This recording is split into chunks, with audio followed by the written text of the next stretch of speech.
Bueno, esta es la segunda parte, la continuación de la transposición didáctica.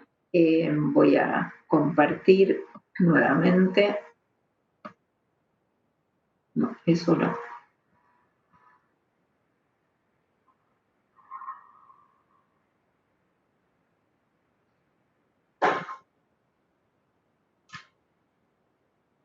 Bueno, vamos ahora en este ratito, voy a plantear cómo 10 años después el propio Yevalar revisa su teoría y la amplía.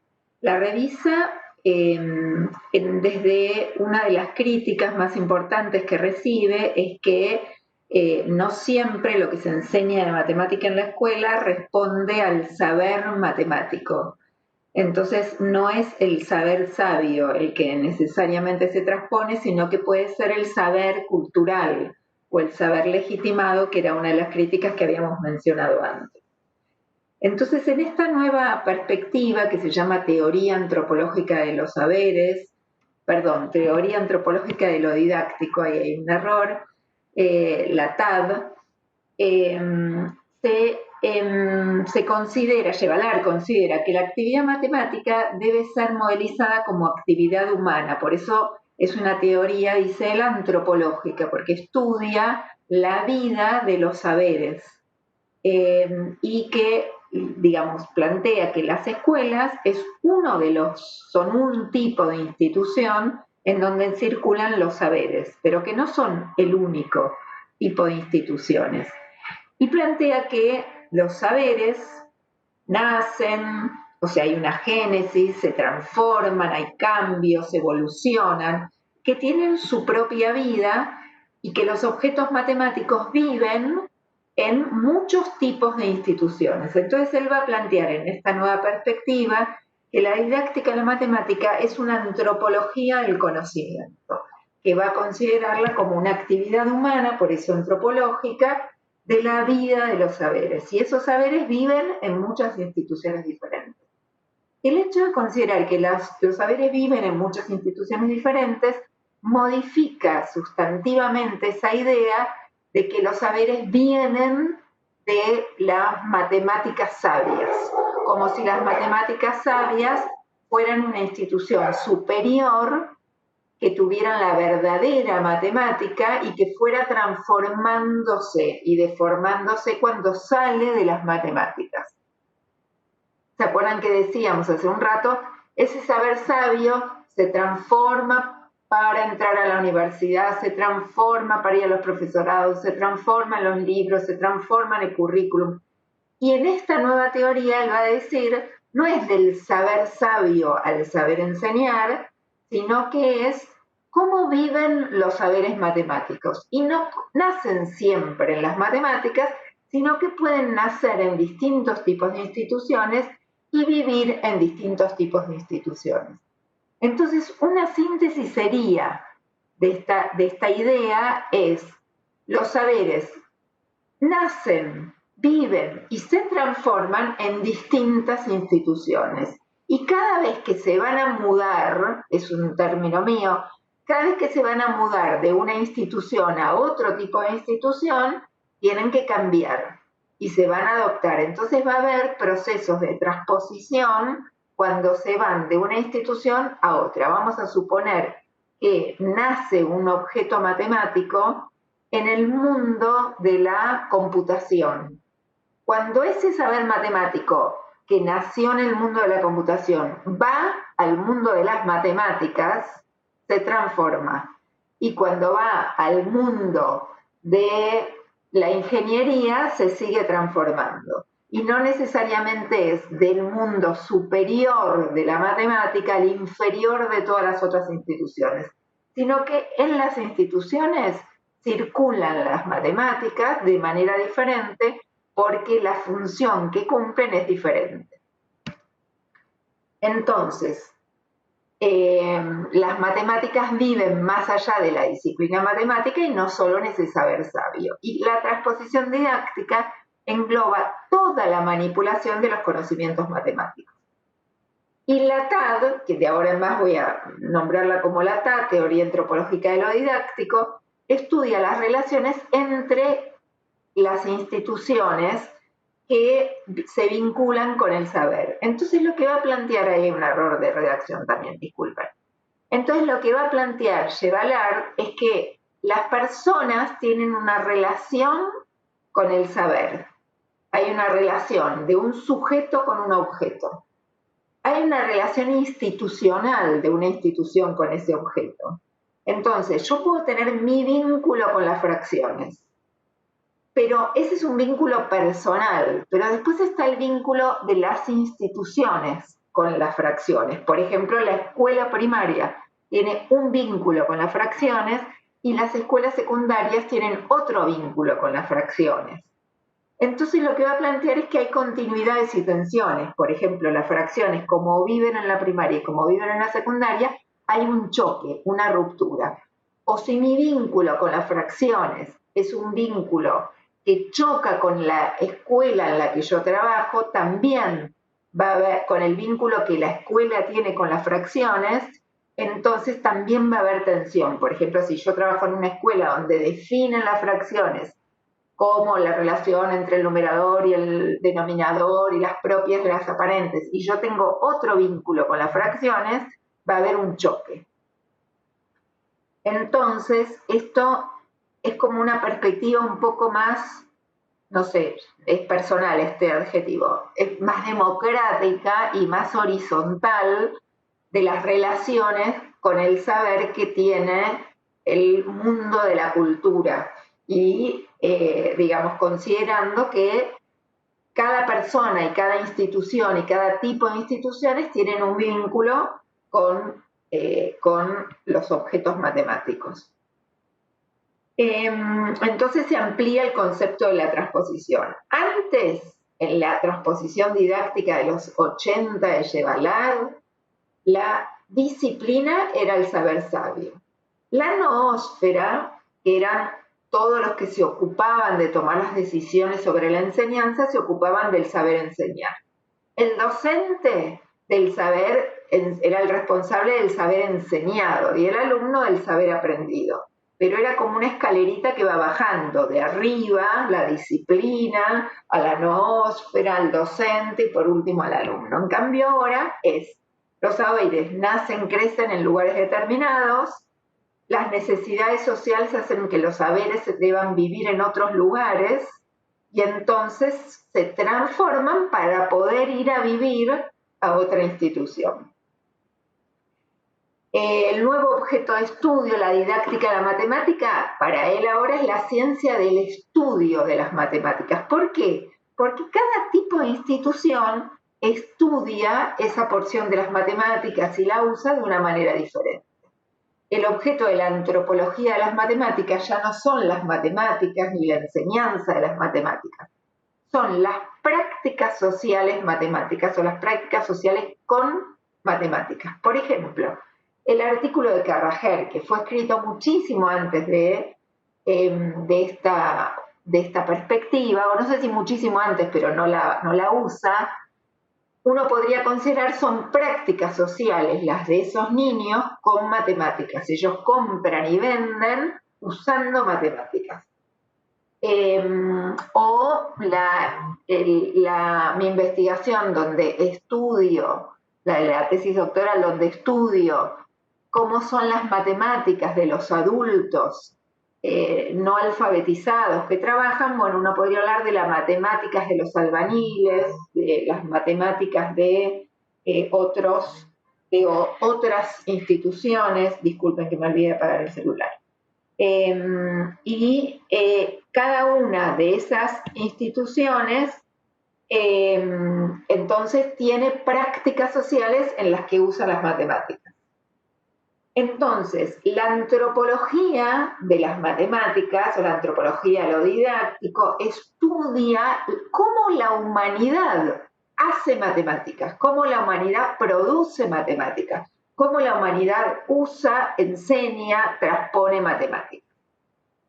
Entonces, todo fenómeno matemático tiene un componente didáctico, que eso es algo que mencionamos hace un ratito, cuando yo les decía que el texto del papiro egipcio es como si fuera un libro de enseñanza de las matemáticas. Entonces él va a plantear que todo hecho matemático tiene un componente didáctico porque intenta comunicar o mostrar o enseñar matemática a otro. Cuando un matemático va a un congreso, su presentación de alguna manera es didáctica y no está pensando en la enseñanza, está hablando de su nueva construcción o invento matemático. Los procesos de transposición institucional exceden los de transposición didáctica. Recordemos que los de transposición institucional es que cuando sale de una institución y va a otra, entonces hay una transposición de ese objeto matemático, pero no es con una finalidad necesariamente didáctica, aunque tenga un componente didáctico. Entonces, él va a plantear que hay 4 tipos de instituciones, básicamente en relación con el saber matemático, hay muchas más, pero en relación con cómo se vinculan con las matemáticas, están las instituciones que producen matemática. Por ejemplo, los matemáticos producen matemática. El mundo de la ingeniería o de la cibernética o de la computación produce matemática. Las instituciones que enseñan matemática, sin duda la escuela primaria, la escuela secundaria, la carrera de matemático, la carrera de profesor de matemáticas, son instituciones de enseñanza de las matemáticas. Hay instituciones que usan la matemática. Por ejemplo, los ingenieros usan la matemática, los arquitectos o los abogados usan la matemática, los almaceneros usan la matemática, los contadores usan la matemática. Las personas que compran y venden usan las matemáticas, los albañiles usan las matemáticas. Él está llamando instituciones no a un edificio, sino a un tipo de actividad cultural. Entonces, podríamos decir que casi todos hoy usan matemáticas, que casi todas las instituciones, en un sentido muy amplio de instituciones, usan las matemáticas. Y después están las instituciones que transponen matemática, que sería la noósfera. Sin duda la noósfera transpone, porque se ocupa, por ejemplo, en ese documento que les contaba que habíamos hecho Mónica y yo para hacer los contenidos de la provincia de Buenos Aires en pandemia, tuvimos que tomar decisiones de qué entra, qué no entra, cómo lo llamamos. Ponemos sistema de numeración o ponemos números. Ponemos valor posicional o ponemos cienes, dieces y unos. Ponemos en el contexto monetario o ponemos valor posicional. Ponemos uso social o ponemos la función de los números como memoria de la cantidad o ponemos en el contexto del dinero. Cada una de esas micro decisiones son decisiones de transposición didáctica. Y probamos, nos sale, nos fijamos cómo hicimos el diseño curricular hace 13, 14 años, miramos el diseño curricular actual, el de otras jurisdicciones, los contenidos de nación, cómo estamos llamando a cada uno de los contenidos. Entonces, sin duda, la dirección de primaria de la provincia de Buenos Aires es una institución que transpone matemática. Llevalar en un libro que no es el posfacio ni el prefacio, que es un libro que se llama Estudiar Matemática, el eslabón perdido, que escribe junto a otros investigadores, dice que el trabajo de la noósfera, de algún modo, además de transponer matemática, están produciendo matemática en términos de que hay una manipulación de los saberes. Entonces, cuando nosotros decimos problemas de agregar, o problemas de quitar, o problemas de comparar dos cantidades, o problemas que involucran los unos, dieces y cienes, estamos inventando unas matemáticas para la escuela. Entonces, en ese sentido hay una producción matemática. a ningún matemático le va a servir ese invento matemático, pero lo que él dice es que hay que vérselas con el saber matemático para poder hacer ese trabajo de transposición didáctica. Bueno, hay una cuestión muy importante que es en este libro y en muchos otros materiales que produce la teoría antropológica de lo didáctico, se habla de cómo es el proceso de estudio de las matemáticas y qué involucra. Y uno de los conceptos importantes en los que ellos analizan el funcionamiento de las matemáticas es lo que se dio en llamar las 4T. ¿Por qué las 4T? Porque se habla de cómo se estudia una obra matemática, que la llaman OM. Ellos modelizan la actividad matemática mediante el estudio de una obra matemática. Entonces, esa obra matemática surge como respuesta a ciertas cuestiones que se presentan en forma de tareas. Ahí la primera T, una tarea problemática. Entonces, para resolver esa tarea, la primera T, se va a inventar una técnica, que es la segunda T. El que resuelve el problema inventa una técnica, que puede estar bien o mal. Y hay muchas técnicas para resolver la misma tarea. Cuando se analiza si funciona o no funciona la técnica y se estudia esa técnica junto con otras técnicas, se elabora una tecnología. Y ahí viene la tercera T. Y después aparece también la teoría, un discurso que justifica e interpreta la tecnología. Ahí tenemos las 4T, la tarea, la técnica, la tecnología y la teoría. Entonces, son como niveles, digamos, de complejidad y de profundización en el estudio de una obra matemática. Vamos a ver tarea, técnica, tecnología y teoría. Vamos a ver un ejemplo. Él va a decir que la tarea y la técnica son del bloque práctico, del bloque del hacer. Y el bloque teórico va a ser la técnica o la teoría. Entonces, va a plantear que las tareas se agrupan en tipos de problemas. Por ejemplo, una tarea sería determinar el precio de 15 manzanas sabiendo que 4 cuestan 7. Ese es un problema que podríamos reconocer como un problema de proporcionalidad directa o un problema que se puede resolver usando fracciones. Pero la tarea es averiguar cuánto salen 15 kilos de manzanas sabiendo que 4 kilos salen 7 pesos. Está un poco desactualizado, pero disculpa. Entonces, esa es la tarea. ¿Cómo se resuelve esa tarea? Se puede resolver por muchas técnicas. Por ejemplo, 1 kilo, estoy acá, 1 kilo cuesta 7 dividido 4. Entonces, averiguo que es 1,75 y digo, 15 por 1,75 y obtengo el valor. O puedo usar la regla de 3 simple. 4 cuestan 7. 1 cuesta 7 dividido 4, 15 cuestan 15 por 7 dividido 4. O puedo pensar 4 séptimos como es, digamos, 4 es a 7, como 15 es a x, despejo x, 15 por 7 dividido a 4. Estas son 3 de las muchísimas técnicas que hay para resolver esa tarea. Cuando los alumnos resuelven una tarea, están inventando una técnica o usando una técnica que ya conocían, que puede ser algorítmica, como esta de la regla de 3, o puede ser una técnica que inventaron o que circula en la clase y no es algorítmica. Y puede ser correcta o incorrecta.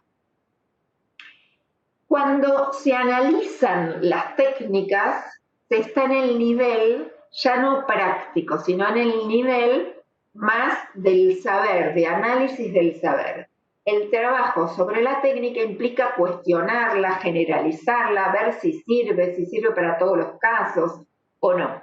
Entonces, por ejemplo, la tecnología, que es el análisis de esa técnica y de las otras técnicas o su generalización, podría conducir a pensar, en los problemas en los que al doble el doble, al triple, o al cuádruple el cuádruple, o a la mitad, hay una relación de proporcionalidad directa. O al revés, una relación de proporcionalidad directa involucra que entre dos magnitudes, al doble el doble, al triple, al cuádruple el cuádruple.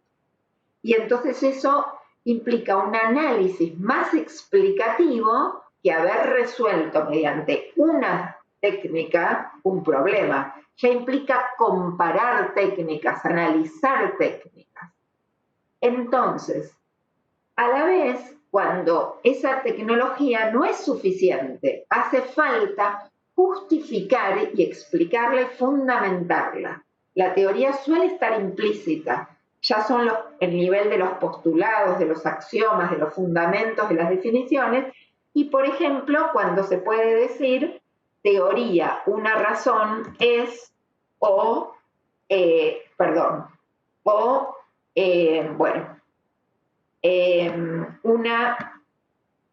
disculpen, perdón.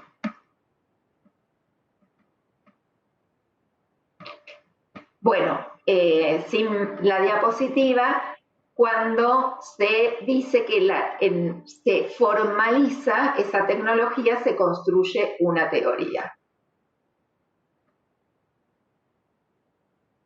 Bueno, entonces, disculpen.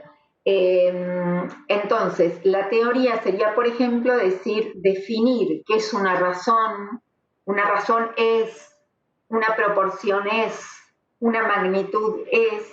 Entonces ya implica un nivel más elaborado que la tecnología. Entonces, hay muchos aspectos, no es el único, pero la teoría antropológica de lo didáctico, cuando estudia las cuestiones ligadas a la enseñanza, va a analizar los procesos como procesos de estudio guiados por lo que se llama un director de estudio. Entonces va a considerar que la clase es una comunidad de estudio, concepto que nosotros ya habíamos visto, que también plantean otros autores, y que el maestro o el profesor es un director de estudio que va proponiendo tareas y los alumnos van desarrollando técnicas, tecnologías y produciendo teorías. Y en ese proceso, ¿sí?, hay un aprendizaje, pero lo que va a plantear es que el estudio no es solo en la escuela, que por ejemplo, estos ejemplos son míos, cuando en un supermercado hay que explicarle a los cajeros nuevos cómo se calcula el porcentaje de descuento y tienen que hacer un cierto cálculo, o tienen que agrupar los billetes y las monedas en determinados montos, y eso implica hacer unos cálculos, hay una situación como de estudio numérico o de cálculo. Cuando, por ejemplo, hay un ingeniero que está con un grupo de personas que trabaja en una empresa y le quiere explicar el uso de un nuevo programa y requiere de un aspecto matemático, le va a tener que enseñar a esas personas algo, pero esa situación va a implicar un proceso de estudio. Entonces, lo que va a plantear es la escuela es una de las muchas instituciones donde se estudia el saber matemático, pero que ese proceso de estudio tiene ciertas características comunes en los distintos tipos de instituciones. Entonces, nosotros no vamos a profundizar en la teoría antropológica de lo didáctico, en esta materia, pero es una teoría que tiene muchísimo desarrollo, hay muchos investigadores, artículos escritos, congresos internacionales, y tiene el mismo nivel de profundización, de importancia y de producción que las otras teorías que estamos estudiando. Entonces, queríamos que ustedes por lo menos la conocieran porque va a ir creciendo mucho en América Latina en los próximos años. Tiene un desarrollo muy importante en España, más que en Francia también, pero en España ha tenido un desarrollo muy importante. Hay investigadores en Chile, en Argentina hay pocos, pero hay en México, y se va a ir desarrollando cada vez más ampliamente. Nosotros tomamos algunos conceptos como el concepto de estudio, como una cuestión muy importante de los procesos de trabajo entre el docente y los estudiantes. Bueno, hasta la próxima clase y nos vemos en otro momento. Gracias, disculpen la interrupción.